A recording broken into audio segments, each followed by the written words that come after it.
ধনপতি পাল তিনি জমিদার মস্ত, সূর্য রাজ্যে তার যায় না অস্ত। তার উপর ফুলে ওঠে কারখানা ব্যাংকে, আয়তনে হারালেন মোটা কোলা ব্যাংকে। সবার হুজুর তিনি, সকলের কত, হাজার সেলাম পান দিনে গড় পতা। সদাই পাহারা দেয় বাইরে সিপাই তার, কাজ নেই তাই শুধু খাই খাই বাই তার।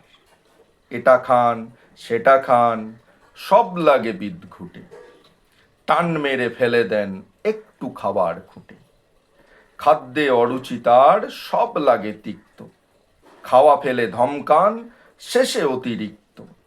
দিনরাত চিৎকার, আরো বেশি টাকা চায়, আরো কিছু তহবিলে জমা হয়ে থাকা চায়। সব ভয়ে জড়সড়, রোগ বড় পাচানো না, খাওয়া ফেলে দিনরাত টাকা বলে চেঁচানো না। ডাক্তার কবিরাজ ফিরে গেলে বাড়িতে, চিন্তা পাকালে জট নায়েবের দাড়িতে।